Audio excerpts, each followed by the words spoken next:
Assalamualaikum warahmatullahi wabarakatuh, pemirsa channel YouTube Unida Malang. Jangan lupa subscribe, like, and share ya untuk video-video terkait dengan pengetahuan akademisi di Universitas Wisnuwardana Malang.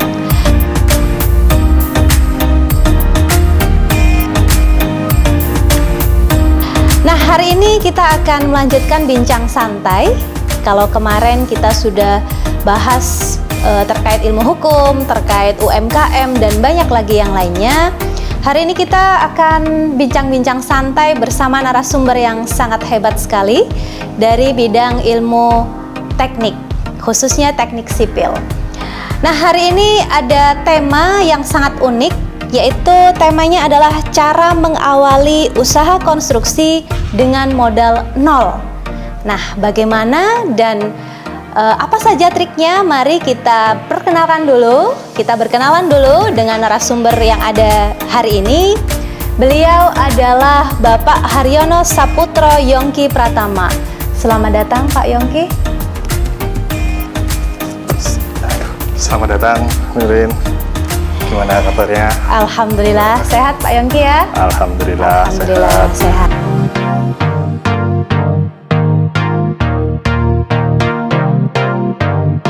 Nah, beliau adalah merupakan dosen di Universitas Wisnuwardana Malang, khususnya di Fakultas Teknik Sipil. Ya, betul begitu Pak? Ya. Iya. Nah, hari ini kita akan mengulik. Nah, beliau juga adalah konsultan, kemudian praktisi juga, dan banyak menjadi pembicara di luar kampus. Nah, ini kita semakin penasaran bagaimana sepak terjang beliau. Mungkin nanti bisa diceritakan Pak, untuk mahasiswa di sini secara umum, khususnya untuk mahasiswa teknik, bagaimana mengawali usaha konstruksi mulai dari nol, Pak? Siap, silakan, siap, Pak Yongki. Sebelumnya saya minta dipanggil Yongki aja lah ya, biar nggak kaku gitu. Kok Oke. panggil Pak itu? Iya. Oh, padahal kita seumuran kan gitu. Oke, Pak. Ya. Pemirsa pasti juga seumuran sama saya gitu ya. Jadi Ya. mungkin banyak juga nanti rekan-rekan mahasiswa. Jadi gimana ya? Ya, usaha konstruksi sekarang ini memang lagi menanjak tapi sedikit terhambat gitu ya. Terhambat tapi ya karena ada pandemi, sebelum pandemi dulu sempat sangat lari kencang gitu ya. Sekarang terhambat ya.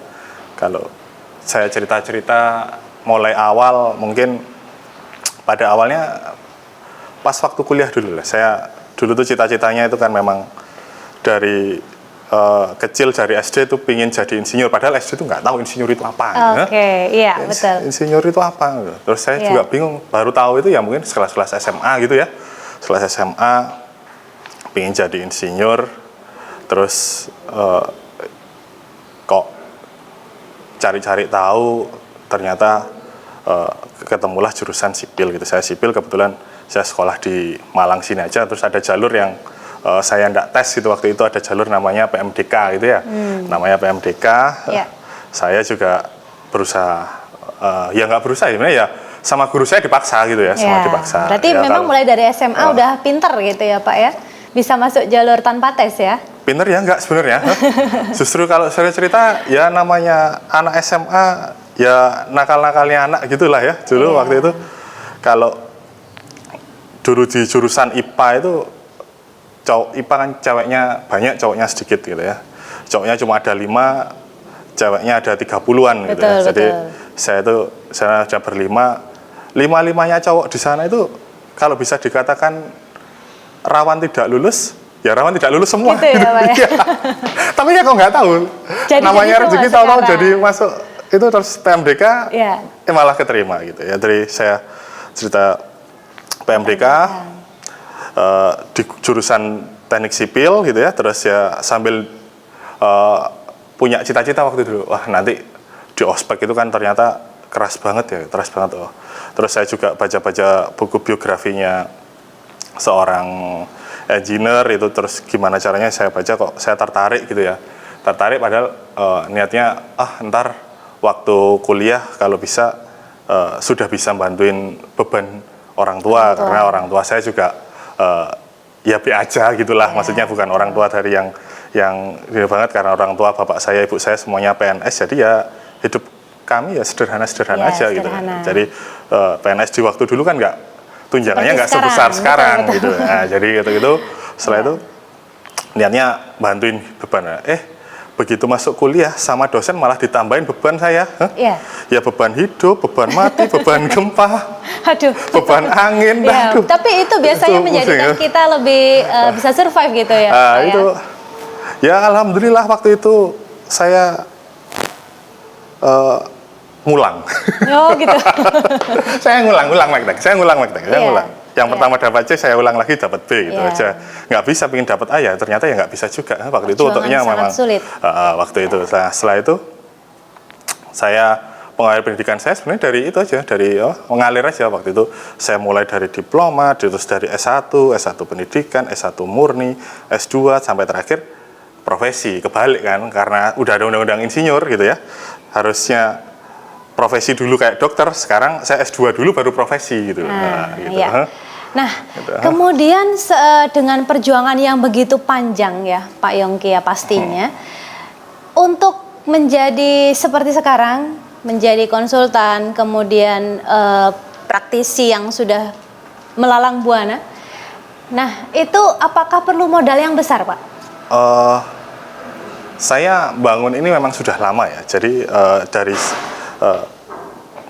pemirsa channel Unida ini ya, channel Unida betul kan? Betul. Channel Unida ini terutama adik-adik mahasiswa gitu ya, saya bangun koneksi ini sudah lama sekali. Jadi mulai dari kuliah saya itu sudah berusaha membangun jaringan-jaringan itu yang baru saya bisa tuai hasilnya itu ya 10 tahun ke depan, 15 tahun ke depan gitu ya. Contoh ya dengan kakak tingkat saya, dengan adik tingkat saya, dengan teman-teman saya, dengan dosen saya gitu ya. Jadi waktu proyek pertama saya itu ya bantuin dosen saya sebenarnya, ngikut-ngikut lab Mektan, ngikut lab ukur tanah di Unida kan semuanya juga sudah ada itu semua. Saya dulu juga awalnya dari situ juga.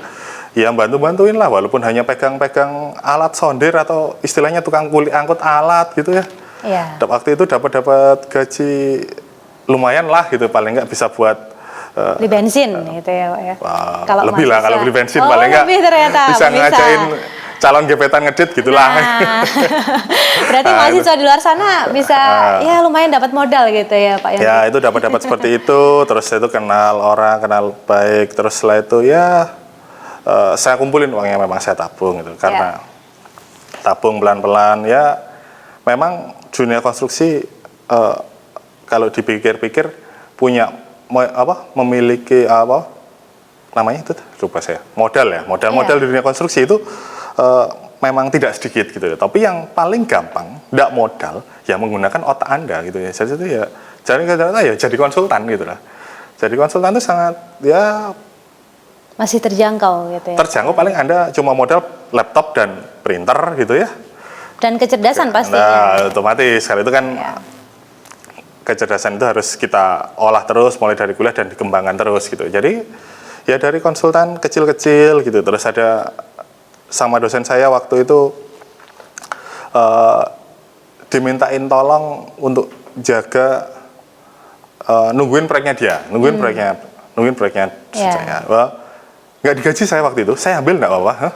Saya butuh experience untuk bekerja di lapangan, gimana cara menghadapi tenaga kerja itu, gimana cara ngomongnya tenaga kerja pun juga harus berbeda gitu. Jadi waktu itu ya saya pernah bayangin anak kuliah nggak tahu apa-apa terus duduk ke lapangan.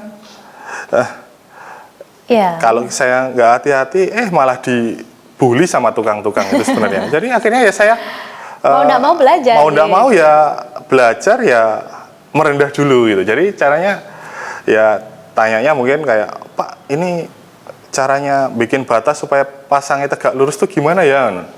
Ya ternyata tukangnya jelasin. Dari situ saya dapat ilmu satu. Ya untuk step-step berikutnya ya kayak gitulah sebenarnya. Jadi lama-lama jalan 1 tahun, 2 tahun, 3 tahun tambah banyak kan ilmu saya lah. Itu otomatis pengalaman bertambah banyak ya. Kalau yang manggil juga tambah banyak, itu aja. Jadi ya istilahnya kerja aja dulu lah. Kalau memang belum ya kerja aja.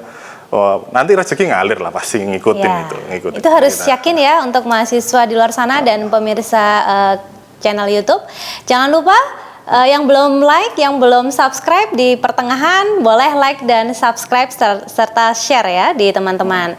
Nah, lanjut ini Pak Yongki, saya mau tanya kalau memang modal mahasiswa di luar sana terkait dunia teknik yang mungkin awalnya ya yang paling mudah konsultan tadi ya Pak ya, jadi modal laptop, kemudian kecerdasan. Nah, kemudian kalau pengen melebarkan lagi nih Pak Yongki, apa kita harus dari tabung menabung atau harus pinjam dulu atau gimana ini kemarin ceritanya itu? Sebenarnya saya kan pertama saya awalnya memang terjun dari konsultan, baik itu dari konsultan individual maupun konsultan yang berbadan usaha. Sekarang saya juga punya badan usaha juga bidang konstruksi, ya totalnya ada beberapa badan usaha yang saya kelola gitu ya. Dari satu sisi memang yang pertama yang paling gampang ya individual konsultan dulu gitu ya, individual konsultan. Tapi sekarang undang-undangnya harus harus menempuh profesi insinyur untuk mendapatkan izin dari legalitas dari pemerintah. Jadi setelah ST mungkin Anda harus sambil sekolah profesi sambil menyambi individual konsultan, atau mungkin istilahnya bekerja ngikut orang itu bisa, mungkin yang menjadi backup, membackupi orang yang sudah punya profesi itu tadi. Jadi istilahnya kalau dokter itu dampingi izin prakteknya itu sudah dapat di insinyur itu, kalau masih jadi ST ya mungkin bantu dulu dokternya kayak jadi perawat gitu lah. Sekali itu di situ kan Anda pasti dapat gaji, di situ dapat gaji. Saya dapat modal untuk jadi kontraktor ya setelah melakukan beberapa project bertahun, mungkin ya 1-2 tahun untuk jadi konsultan. Pada waktu itu saya karena relasi juga, jaringan juga, saya dapat kerjaan konsultan yang cukup banyak gitu ya, yang alhamdulillah sisanya masih bisa digunakan untuk modal untuk ke dunia konstruksi di situ. Nah, di dunia konstruksi maksudnya ke kontraktor gitu ya. Kontraktor, setelah kontraktor ya saya perlahan dari proyek kecil-kecil dulu, proyek di bawah 100 juta, di bawah 50 juta, bahkan proyek pribadi, orang bikinin rumah gitu. Waktu itu saya juga nggak punya modal. Proyek pertama saya swasta itu pada tahun 2006, saya juga masih mahasiswa juga itu. Saya PD-PDin juga itu, ada orang, Yongki, itu ada saudara saya mau bangun rumah itu, renovasi rumah itu. Nilainya mungkin sekitar kurang lebih sekitar 140 jutaan lah, 140 juta pada tahun itu gitu ya. Jadi ini gimana? Saya padahal pengalaman baru cuma nungguin proyek dosen yang jagain tukang itu tadi gitu ya. Nah, itu modal besar ternyata. Nah, pengalaman. Dari nungguin proyek dosen ini tadi, saya ada tawaran ngerjakan rehab rumah. Saya ambil, saya hitung. Alhamdulillah deal juga gitulah. Nah, baru saya baca ternyata kontraknya nggak ada DP-nya, pusing saya waktu itu. Ini masalah baru. Ya, gitu. Nah, terus akhirnya, untungnya saya ini dulu itu, itu tadi bantuin proyek dosen saya nggak digaji di situ. Gitu tapi saya juga berkomitmen, saya juga menjaga relasi, saya juga berupaya jujur kepada semua orang, kepada dosen saya, kepada anak buahnya, kepada supplier-suppliernya dosen saya berusaha itu. Alhamdulillah saya dipercaya itu sama suppliernya dosen saya itu. Oh Mas Yongki ya, dapat kerjaan kayak gini. Udah enggak apa-apa Mas, saya bantu gitu. Nah dari situ saya dapat modal nih. Walaupun modalnya bukan uang tapi kepercayaan ya. Jadi saya modal paling hanya itu tadi, karena kalau saya jadi kontraktor, upah nggak bisa ditawar, upah per minggu harus dibayar gitu. Kalau nggak ya susah juga, Anda nggak bakal dapat pekerjaan nanti seperti itu. Jadi, kayak material-material yang berat-berat tuh kayak besi, semen gitu, ya alhamdulillah saya dibantu orang gitu. Jadi ya dengan selalu itu ada jalan.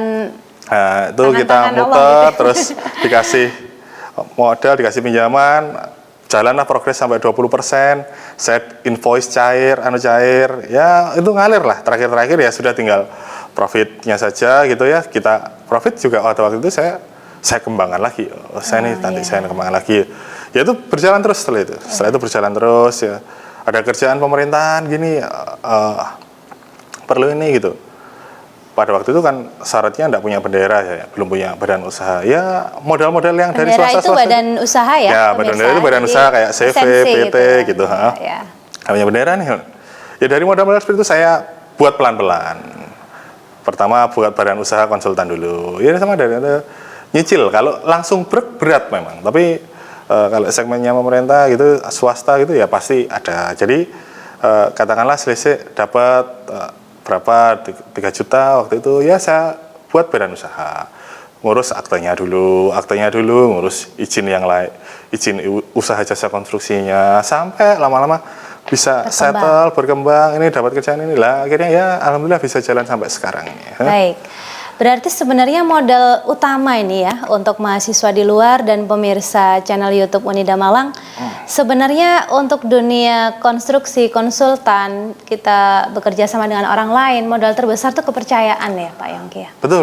Saya itu memang, itu tadi, jadi kepercayaan dan jaringan gitu ya. Kepercayaan dan jaringan. Karena di Indonesia gitu ya, cara dapat kerjaan untuk saat ini memang masih dengan istilahnya dengan jaringan itu tadi gitu ya. Jadi masih jarang kalau walaupun kita ngebit atau kita nawar gitu ya di perusahaan ini, tapi kan kadang pasti orang tanya, ini siapa yang itu. Jadi yang posisi merekomendasikan siapa, walaupun secara kinerja kalian harus tetap buktikan juga gitu ya. Itu pun juga saya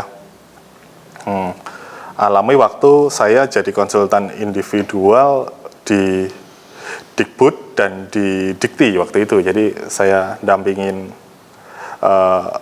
pekerjaan di Dikbud. Waktu itu saya bantu Kemendikbud Direktorat SD untuk ngelola sarprasnya. Nah, tadi terakhir Bapak juga menjadi konsultan di Dikbud ya? Iya, wow, betul. Itu saya kira luar biasa itu Pak. Bagaimana itu Pak ceritanya? Ya itu tadi, saya cerita. Saya pada waktu itu setelah lulus magister ya, gitu. Itu tahun 2012 itu sambil ngerjain kerjaan yang saya rintis tadi, usaha konsultan sama kontraktor yang mulai saya bangun pelan-pelan di sini di Malang gitu ya. Ada kesempatan gitu. Ada kesempatan itu dari dosen saya waktu itu, Tetap dari relasi tetap ya dari Pak relasi, ya? harus kalian jaga itu semua. Nah, ini pemirsa jangan lupa ya, silaturahmi itu perlu ternyata. Dari relasi waktu itu, yang beliaunya mundur, aku kelihatannya sudah capek nih, riwa-riwi Malang Jakarta gitu ya.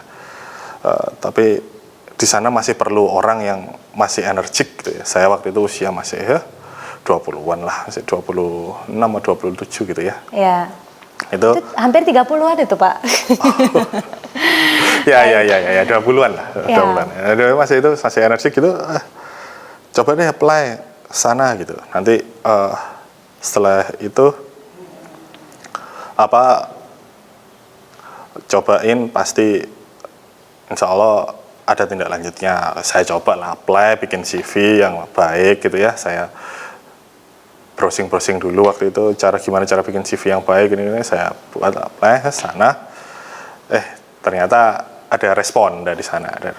Saya dipanggil ke Jakarta, suruh presentasi, suruh kira-kira kita sana mendampingi programnya Dikbud untuk program sarana prasarana ruang kelas seluruh Indonesia ini. Anda bisa membantu apa gitu ya. Saya bantu ya. Saya waktu itu saya juga nggak punya modal ya. Kalau namanya konsultan modalnya cuma ngobrol aja gitu, ngobrol sama sedikit olah pikir aja gitu. Olah pikir mungkin kalau juga ini ya Pak Yongki, mahasiswa perlu menggali untuk public speaking itu juga penting kira-kira ya? Ya dalam pasti presentasi? Ya pasti kan kuliah-kuliah pada umumnya gitu ya, terutama gitu ya. Saya kebetulan juga ngajar di Unida ini kan juga pasti banyak mahasiswa saya yang saya latih untuk presentasi karena itu penting sekali gitu ya. Jadi ya walaupun tahap belajar salah pasti ada, tapi kan tugasnya dosen ya pasti benerin gitu ya. Terus setelah itu posisi balik lagi ke proyek tadi ya, setelah itu saya tertariknya waktu itu karena wah ini bisa keliling Indonesia gratis ini gitu ya, akhirnya gitu ya.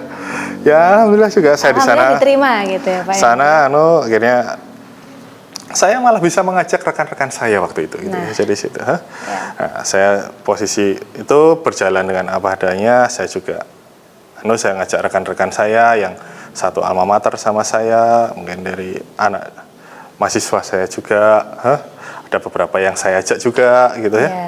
Jadi untuk istilahnya membantu saya di sana untuk modelan seperti ini aja. Ada juga untuk petugas verifikator atau apa gitu.